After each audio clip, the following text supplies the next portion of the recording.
Hi, this is Mike Esch. You may be looking for my tips on how to shop for a home online video. This is a prologue that I added to help you to safely get real live MLS listings in the area that you're looking. Click on the link in the description to get an immediate list of recently reduced listings in your area. And if you enter your contact info, you'll be contacted by a licensed realtor to set up a specific search and or get you access to the MLS. I'm giving away the secrets in my video. It's coming up in a few seconds. A lot of things have changed over the years when it comes to shopping for a home. The internet is the biggest reason for that. But like everything on the internet, there's a right way and a wrong way to do things. Hi, I'm Mike Esch. I've helped hundreds of people buy homes as their mortgage lender. But today we're not talking about mortgages. I'm in a unique position to experience and observe the entire process. So I'm going to share that perspective with you. Now, back in the day, if you were shopping for a home, about the only way to do it was to rely on a realtor to scour their big paperback multiple listing book and find you a list of homes to go look at. I remember those days. It was time consuming. Nowadays, you can find a list of homes for sale all by yourself on your computer or on your phone. And you don't even have to be actually shopping. Anyone can do it, even if they're just curious. Now that sounds normal, right? Typical improvement of the internet age. Well, like everything, like social media, for example, it's good and it's bad. So let me explain. So you're sitting on your couch and you recall a recent conversation about owning a home or a TV commercial, or you remember seeing a for sale sign and you decide, hey, let's go online and see what's for sale in the area. So you use a search engine or you go to one of the real estate sites you've heard of and you see some homes and browse some pictures and get an idea of asking prices and so forth. So far, so good. Well, where's the dark side? Well, I remember when the internet was a place where you went to get information that was freely shared by people and institutions who wanted to share information. Now it's about selling things, not the least of which is information about who is visiting what website. You don't even have to click on things anymore thanks to cookies. So, are you familiar with robocalls? Are they not the scourge of society? Well, you get robocalls most likely because someone got your number from something you visited online that told them that you were a likely prospect for whatever. So you say, what's your point? I'm not giving up the internet. You get used to it. Well, the point is, it's not even good information. It's clickbait. Those real estate sites do not have the most recent information. They get the information secondhand from the MLS. The houses may already be sold. That foreclosure that you're looking at may not even be on the market for another year or so. But they don't care. They exist to sell your information to multiple realtors and myriad lenders who will start calling you. So this is really my point. What you need is first-hand information. Access to the MLS, the multiple listing.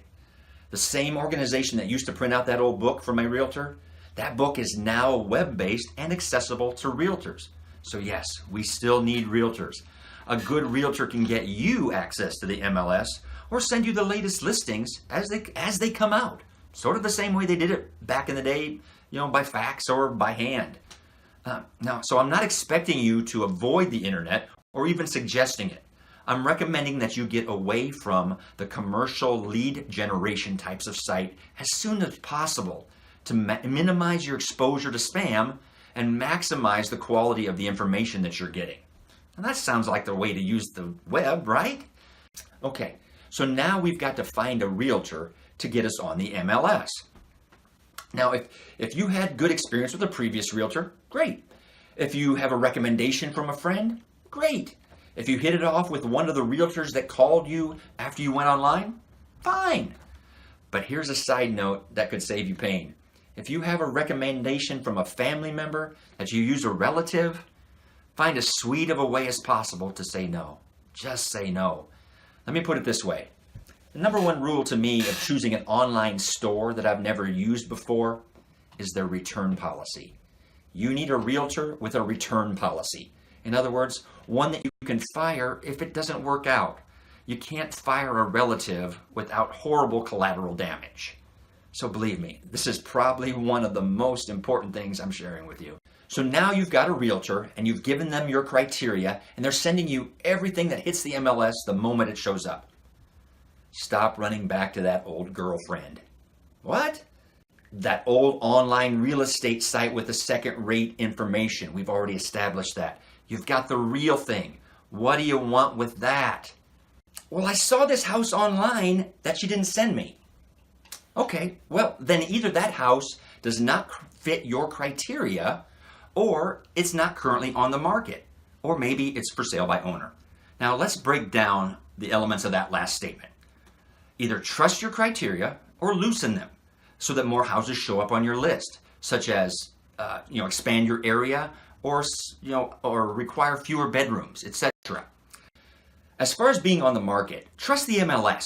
Their info is the most current. That house may have just gone pending, sold already. And it's like I said earlier, foreclosed homes show up on those sites because there's data showing that they were foreclosed. That doesn't mean that their new owner, the bank, has put them on the market yet, or will for some time. There are redemption periods to consider, as well as their plans to make repairs or whatever. It can be years. If they're not on the MLS, they're not for sale. And regarding for sale by owner, that's a pretty specific exception. FSBOs will not be on the MLS. If you're not getting enough choices from your MLS search, you may consider doing a Google search for FSBOs in specific zip codes. And most realtors will help you negotiate a sale by owner. That should be all you need to know to have a better experience. Here's the highlights. 1. Do your initial shopping from the MLS, not some secondhand sources. By 2, choosing the right realtor that can give you access and isn't a relative. Number 3, set the right search criteria and trust them. Here's where I might add one small mortgage-related note. You're going to need a pre-approval before most realtors will show you homes. Do it as early in the process as you can. If you're buying in Michigan or Florida, call me. I'd love to help.